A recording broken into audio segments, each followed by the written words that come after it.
Hey y'all. Hey. This is our keeping it real video. Yes. I want to start out with, I'm typically an optimistic, happy-go-lucky, glasses half full kind of person, am I not? Yes, you are. And me too. He is. So, and we typically try to keep a good attitude about life and outlook. So we wanted to preface this video with saying that. Because the last 2 years, or going on 2.5 since we moved here, have been extremely difficult. Challenging, and rough. Literally the hardest 2 years of our lives, probably. Yeah. Definitely since an adult life, since we've been married, it's been not relationally, but just circumstantially. Right. Relationally, I think it's drawn us closer even, but. For sure. Yep. So anyway, but I wanted to preface it with that so you can kind of understand our tone and our attitude going into moving, you know, into this. So we moved here very end of May, beginning of June of 2016. We had lived, you know, in Virginia in the mountains. That's where we've always lived, and that's where we love. That's where our heart is. And we spent 4 years looking for our own homestead. We were living with my parents. They had a big house, big colonial house, and they had 3.5 acres. 3 3/4. 3 3/4 acres. Plus my cousin's land bumped up to it, acres. and she let us use what we wanted. You know, if they were the fields and stuff, we were able to use that. So my parents were traveling between Florida and Virginia a lot. So for them, it worked out. They loved having us there. They had a big house, and we could do what we wanted there. And when they were gone, we were house sitting and all that, so it worked out. But we looked for a farm for 4 years. I mean, dozens of places, and there were many places we thought we were going to get, and everything just fell through for whatever reason. Most of the time it was because of the house compared to the land value. The value of the land was higher than the house, and so you couldn't get a loan without putting a substantial amount of money down, and we just didn't have that kind of cash on hand to put down.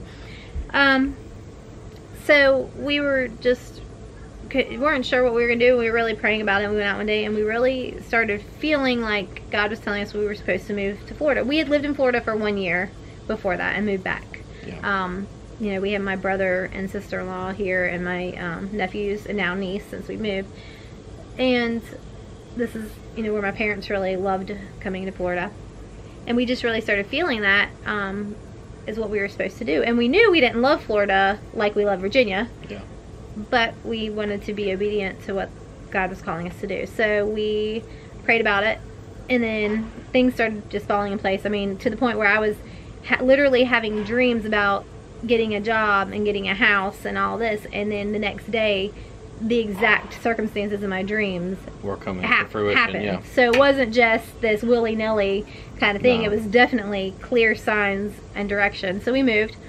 And we moved, we really were excited. We thought things were going to be really great once we moved. And, I mean, we were going to be starting out here on 2.5 acres. And that wasn't our dream, but we thought, well, this is a stepping stone. Right.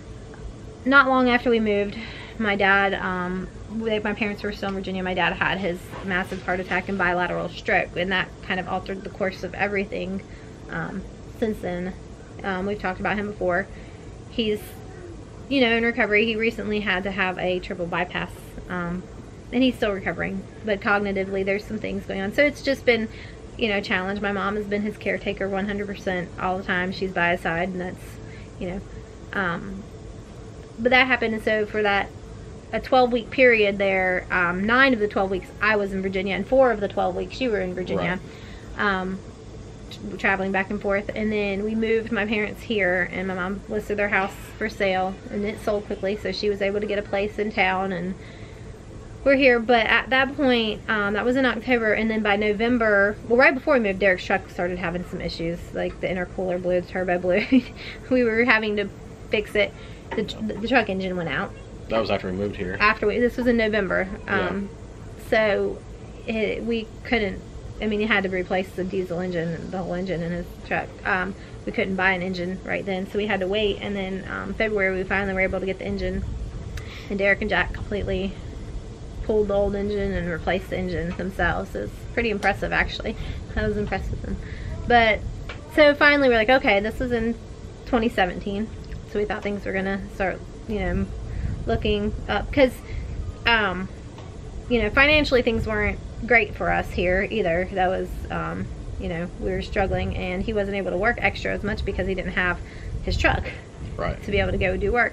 So his truck was back, and he started working after that. So then it came to, I mean, there was lots of things happen. Our, our well pump went out, our septic, so the lift pump for the septic went out. Oh goodness.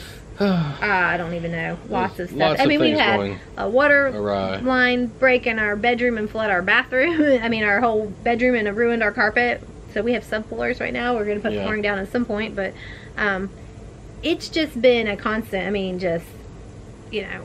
And it was a long time after we moved before we actually, it was almost a year before we even had animals here. We felt so lost because here we were homesteaders with nothing, you know. We tried to plant a garden, and the year before then my dad got sick, so it was just, you know, and plus not much grew anyways. Yeah, it's a lot of work.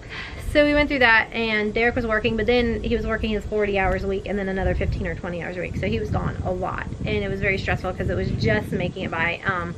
And when I say, I don't want to be like, oh poor us, woe is me, by any means. I'm just trying to explain what our situations are and why it's been so difficult. But we were to the point where going out and buying toilet paper was a splurge. It was like, are we going to have the money to buy toilet paper or not? You know, are we going to be able to buy, you know, the things that we need? We need to buy a tube of toothpaste. Can we afford a tube of toothpaste? You know what I mean? It was really, it was that tight that we were, so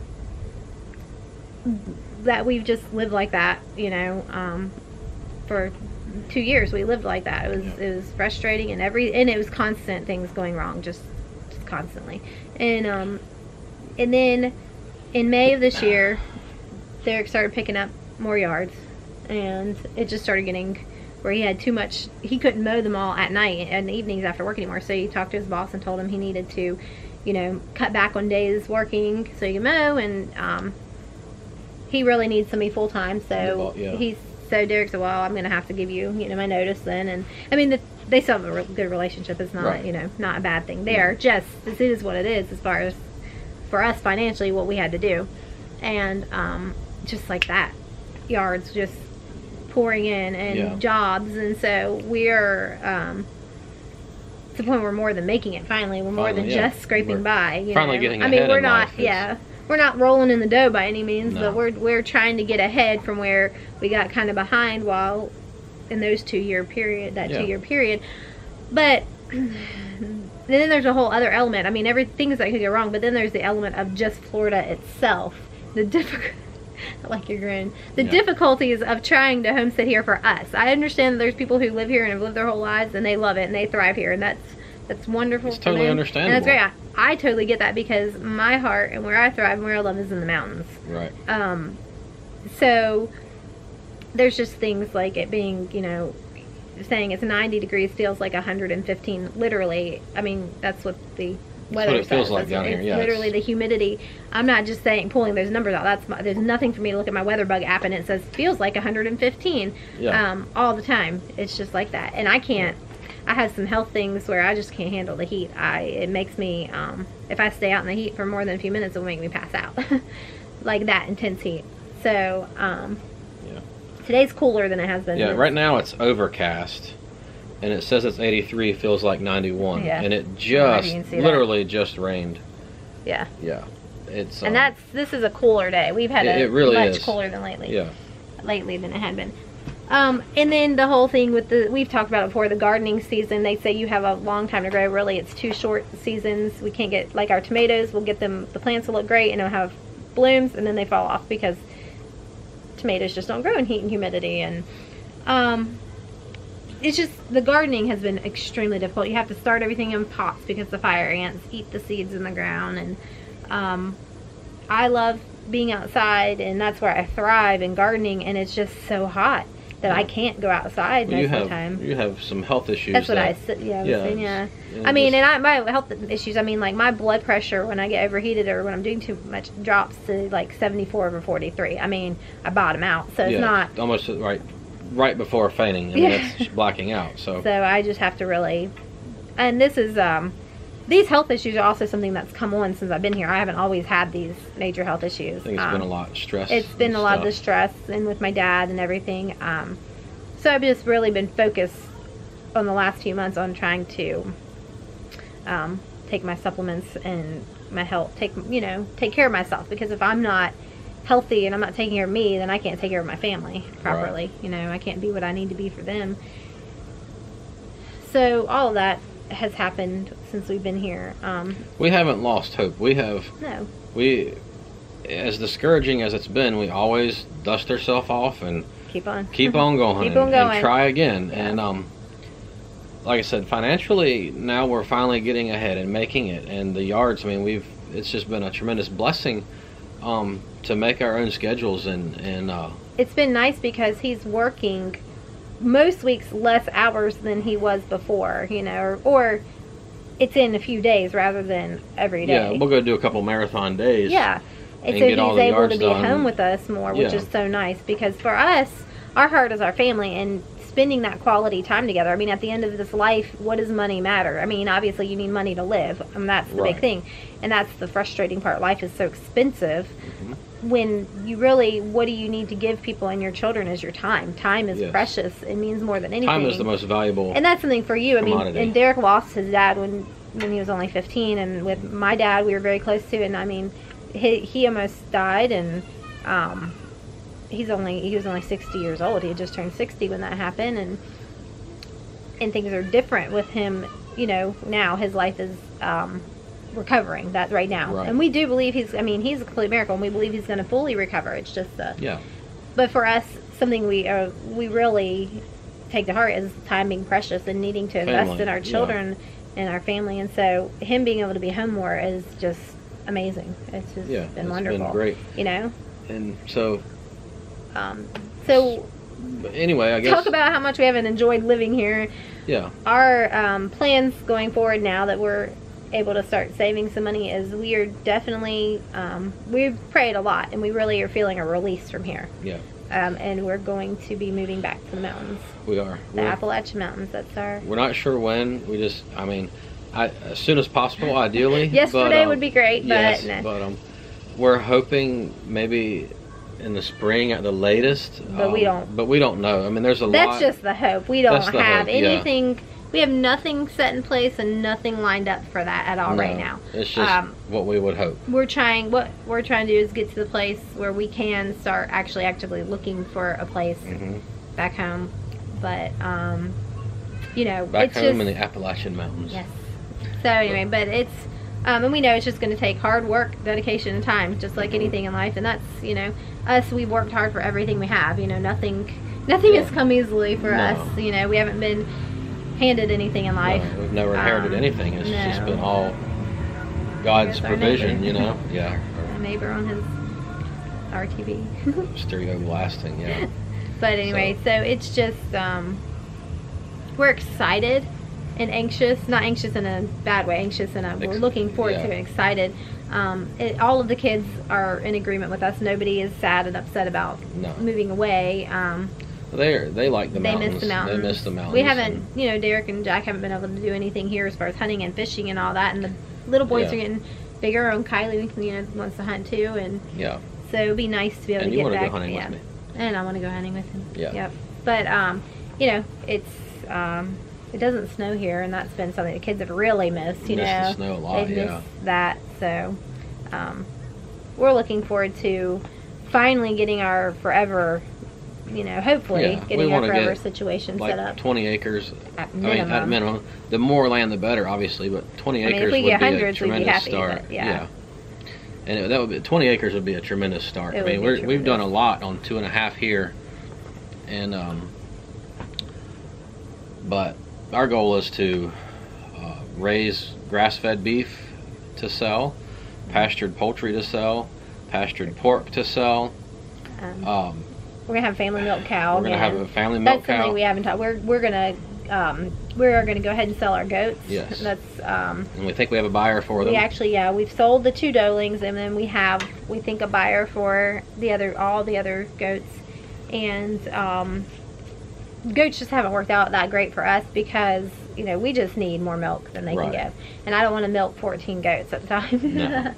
So the plan is to sell the goats and hopefully take some of that money and put it towards a cow, and hopefully we can do a cow before too long. We might end up having to wait till we move to get a cow. We might have to, but if we can find one between now and then, we'll go ahead and get we'll it. We'll just see. Yeah, we don't know. Somewhere else we're praying about. Yeah, but we really like heritage breeds of everything, so we want to. Our goal is, especially once we move, is I mean, he can always do some mowing and things like that, and brush work and tree work to make money. But our goal is to be able to have a pasture-based farm and do that for a living, or as much of a living as we can. Right. That's our heart, that's our passion, and that's our goal. So that would just be amazing if we can get to that point. It would be. I mean, mowing is great. I enjoy mowing, and I like it. So, but I also enjoy working on the farm. I mean, that's just so fulfilling, yeah, invigorating. It's very fulfilling to do that. And but if I have to mow, that's great. Yeah. It's still. You enjoy it. I enjoy mowing. Yeah. This has just been a tremendous adventure, being able to work. Yeah. For myself. And being here has been a lot of good things, because Derek's always, worked for like the state and stuff. So you had a very secure job with good benefits. Pay is okay. Benefits were great, you know, and days off and all of that. I mean, he worked 410s for a long time there, and that was nice, having 3-day weekend every weekend, or most weekends. And it would have been he's always wanted to mow and work for himself, but it would have been very difficult to step away. It would be a scary leap to step away from that without a guarantee. Where when we stepped away from that and moved here, even though there were no benefits and days off like that, it was still a guaranteed pay. Right. Okay. So our camera turned off. It's like a 15-minute timer. We probably need to do some reading on that. Anyway, so it was a guaranteed pay when we moved. So stepping away from that job and moving was easier than if he were to just up and quit VDOT and I've been working under my LLC doing the construction thing since we moved here. So to transition from doing the construction into mowing, there was no paperwork. I already had 2 years of doing LLC and my business insurance, and my business license, all that. So it was just, hey, we're going to mow grass instead of finish houses now. Yep. So that was easy. So that transition happened. You learned a lot. You learned a lot about building. I mean, he's always built stuff for us, but it's always been more of a slap it together and go figure kind it out of thing. As I go, yeah. But so now he knows how to do things, the right way, more precisely, and you made a lot of connections, personal connections, while we're here. And with my dad being here, better doctors. Better doctors, yeah. Doctors actually wanted to save his life and help him, so that was great. And we've been able to spend a lot of time with my brother and sister-in-law and nephews and niece, and that's really important, the kids and their cousins, and, so that's, it's not been all horrible and bad. The bad has outweighed the good, for sure. It's not, just seems like it has. It really has been a lot bad. But, there's a lot of good things, too, that have come from it. We've learned a lot. We've learned, and I think appreciation and gratitude and how much we miss home is a big thing to us. Yeah, well, when we get back to the mountains, we're going to be so conditioned to the heat. Oh, yeah. It's going to be awesome. We went in July, and it wasn't that hot. It didn't feel that hot to me. And even that evening, I put on a hoodie, a little hoodie jacket. Fire ant. Look, see? Yep, fire ants another everywhere. reason we yeah, they don't have fire ants back in the mountains. but so, yeah, I miss that, the cooler weather where it's just not so... Even we went to Oklahoma and it's hot there, and it said feels like 105 or whatever one of the days we were there. They were having more heat, they said, it was that kind week. of a heat wave. But it didn't feel the same as here. It wasn't as intense because you're so close to the sun down here in Florida. It's just like baking. And that may sound crazy, being closer to the sun because you're closer to the equator, but it's intense. Really makes totally a difference. It's anybody who's been to Florida in the summer. Don't form an opinion about it until you've experienced it, because it really is. Especially, it's crazy. There's a difference in vacationing here and then living here, being here, living in it, working in it. Yeah. I mean, it's pretty. Yeah. It's hot when it's too hot for your kids to go outside and play in the water. Hot. Yeah. It's crazy. When we lived back in the mountains, if outside all day long, every day. I mean, as much as they could be, the kids are just out. And here. They can play, but they have to come in. It's just too hot after a while. I mean, I'm sitting here on the porch swing in the shade, and there's a breeze, and I'm sweating. You can see my shirt. Yep. But oh well.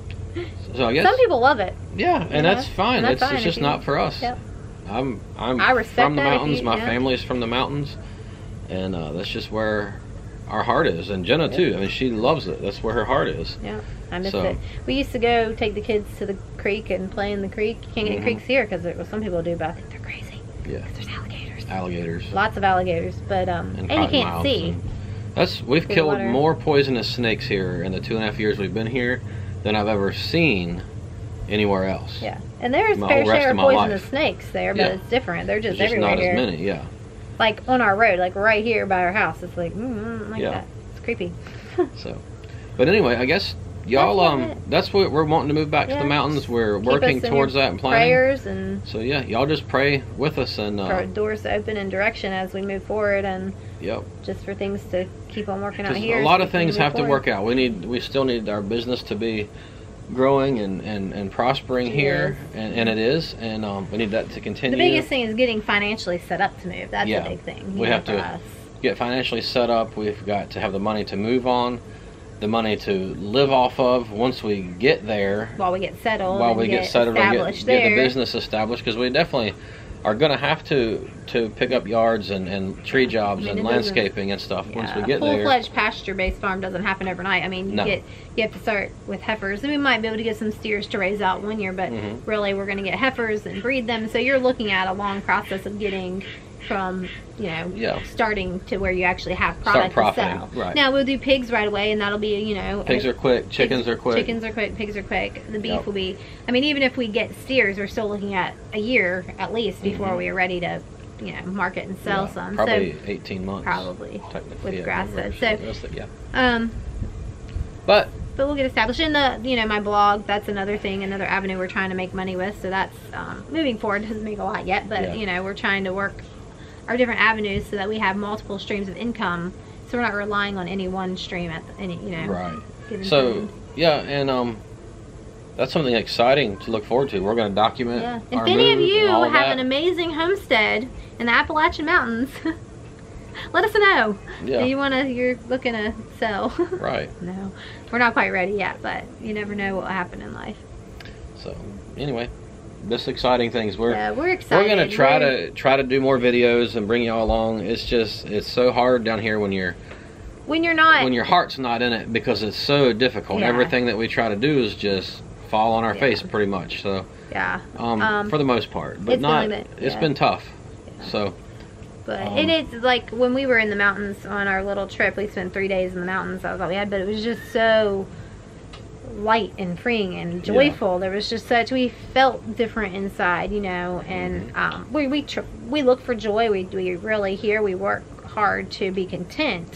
So I mean, I'm not, we're trying to be content here, and we know this is a temporary thing, but it's like when your heart is somewhere else and you know what I mean, and it's just so different. It's worlds apart. And it's not like, we can't drive an hour or two and be in the mountains. We'd have to drive 8 or 9 hours to be in the mountains, just even for a getaway. So it's not feasible. It's not feasible. So it's just we're ready to we're just ready to move forward and be back home. That's everything. We're homesick. Take me home and click my heels together. All right. That's it. Well, that's that. Great.